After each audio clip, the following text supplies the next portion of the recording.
ভারত বনাম নিউজিল্যান্ডের খেলা যখন শেষ হলো, তারপর স্যান্টনার যখন নিউজিল্যান্ডের ক্যাপ্টেন প্রেসের সামনে গেল, তখন প্রেসরা স্যান্টনারকে একটা কোশ্চেন জিজ্ঞাসা করলো, ভারতীয় টিমের বিরুদ্ধে আপনি কি বলতে চান? ভারতীয় টিমকে কত রান করলে সেভ, সেই রান ভারত চেস করতে পারবে না।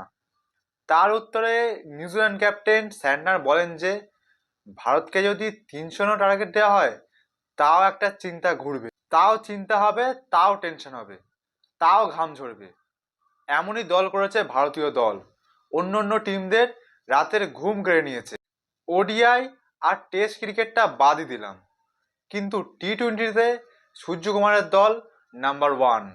আগের দিন নিউজিল্যান্ড 20 ওভারে 208 রান করে 6 উইকেটের বিনিময়ে। সেই দিকে ইন্ডিয়া সেই রান চেস করতে এসে মাত্র 15 ওভার 2 বলে সেই রান চেস করে নেয়, তাও 7 উইকেট বাকি থাকতে 3 উইকেট মাত্র পড়ে ভারতের। সেখানে প্লেয়ার অফ দ্য ম্যাচ হয়েছে ঈশান কিষান। সঞ্জু স্যামসনের জন্য খারাপ লাগছে। সঞ্জু স্যামসন আগের বার যখন ওয়ার্ল্ড কাপে খেলা হলো, সেখানে কিন্তু মানে ম্যাচ শুরু আগে প্র্যাকটিস ম্যাচ হয়েছিল, সেই প্র্যাকটিস ম্যাচে কিন্তু ঋষভ পান্ত ভালো করেছিল, সঞ্জু স্যামসন ভালো করতে পারেনি। তারপর আমরা ঋষভ পান্তকে দেখেছিলাম যে টি-20 যখন ম্যাচ হচ্ছিল বিশ্বকাপ, সেখানে ভালো পারফরমেন্স দিতে পারেনি। সেসব কথা বাদ দিলাম।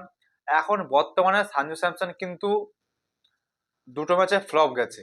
শুভমান গিলকে নিয়ে অনেক চর্চা উঠছিল যে সঞ্জু স্যামসন খেলাও খেলাও খেলাও, সঞ্জু স্যামসন খেললো, ফ্লপ চলে গেল। কিন্তু ঈশান কিষান যে কিনা ওপেনিং করে, তাকে নাম্বার 3 যথেষ্ট ভালো পারফরমেন্স দিয়ে দিয়েছে তিলক বর্মার জায়গায়। সঞ্জু স্যামসন যদি পরের ম্যাচটাতে ভালো পারফরমেন্স না দিতে পারে, তাহলে হয়তো দেখাও যেতে পারে সঞ্জু স্যামসনকে ড্রপ করে ঈশান কিষানকে ওপেনিং করানো হচ্ছে, অভিষেক শর্মা, ঈশান কিষান আর শেষ আরকে 3-এ খেলানো হচ্ছে তিলক বর্মার জায়গায়। কারণ তিলক বর্মা 90% নাকি রিকভারি হয়ে গেছে, সে যদি এরকম রিকভারি হতে থাকে তাহলে হয়তো বিশ্বকাপে খেলতে পারে। তাই এখন তো একটা বিসিসিআইকে দেখতে হবে, কারণ শেষ আরকে তো তিলক বর্মার জায়গায় নেওয়া হয়েছে, কিন্তু ঈশান কিষান খেলছে। সূর্যকুমার যাদব বলেছিল যেটা, যে আমরা ঈশান কিষানকে আগে পিক করি, সেই জন্য আমরা ঈশান কিষানকে খেলাবো, শেষ আরকে পরে ভেবে দেখবো কে খেলবে কি খেলবে না। কিন্তু এখন যখন সঞ্জু স্যামসন যদি এরকম কাণ্ড করে, খেলতে না পারে, তাহলে ওয়ার্ল্ড কাপে হতে পারে যে অভিষেক শর্মা ঈশান কিষান ওপেন করছে, 3-এ আসছে তিলক বর্মা। যদি রিকভারি হয়ে যায়, রিকভারি না হয় তাহলে তো শেষ আর হয়তো বিসিআই তাকে বিশ্বকাপে নিয়ে যেতে পারে। কারণ যেটা বললাম, সঞ্জু স্যামসন যদি এরকম ফ্লপ হয়ে যায়, তাহলে ঈশান কিষান যেমন, ঈশান কিষানের কথা নেই, আর ঈশান কিষান পুরো কনফার্ম ধরে রাখো খেলছে, কারণ ঈশান কিষান যথেষ্ট ভালো পারফরমেন্স দিচ্ছে। আর যদি এরকম ফ্লপ হয়ে যায় সঞ্জু স্যামসন, তাহলে 2026 ওয়ার্ল্ড কাপ হয়তো প্যাভিলিয়নে বসে খেলা দেখতে হচ্ছে, কারণ শেষার মনে হচ্ছে শেষারকে খেলা না, শেষার যথেষ্ট ভালো পারফরমেন্স দিয়ে দেবে। যদি শেষারও যদি ফ্লপ হয়ে যায়, তাহলে আবার সঞ্জু স্যামসনের জায়গা পাকা থাকতে পারে। বোঝাবারও মুশকিল কোন প্লেয়ারটা কেমন খেলবে।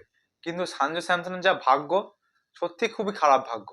যখনই একটা বড় চান্সের দিকে এগো, তখনই সঞ্জু স্যামসনের ফর্ম খুব ডাউন হয়ে যায়। যাই হোক, আগের দিন ম্যাচে কিন্তু হরদীপ সিং একটু বোলিং এ মার খেয়েছে, জাসপ্রীত বুমরা রেস্টেড ছিল, আর হাসির রানা কিন্তু ভালো বল করেছে। প্রথমে একবার মেরেন দিয়ে একটা উইকেট নিল হাসির রানা, কিন্তু তার পরের বারে গিয়ে বেধড়ক মার খেয়ে গেছে। অরুণ চক্রবর্তীর কোনো কথাই হবে না, দুর্দান্ত বোলিং। শিবম ডুবে ভালো বল করছে, ভালো ব্যাট করছে। রিঙ্কু সিং এর ফিনিশিং এর দিক থেকে যথেষ্ট ভালো রয়েছে। এতদিন রিঙ্কুকে নেওয়া হয়নি, কিন্তু রিঙ্কু সিং কে নেওয়ার পরে সে রিঙ্কু সিং বলছে আমি কেমন প্লেয়ার, আমাকে কেন নিয়েছিল কোচ রাহুলের আন্ডারে, কেন খেলেছিল রাহুল দ্রাবিড় রিঙ্কু সিং রে, কেন রোহিত শর্মা রিঙ্কু সিং এর উপর বেশি ভরসা করেছিল, যেটা গৌতম গম্ভীর করতে পারেনি রিঙ্কু সিং এর উপরে। তারপর বিসিআই যখন জোর করে রিঙ্কু সিং এ নিল, রিঙ্কু সিং প্রমাণ করে দিল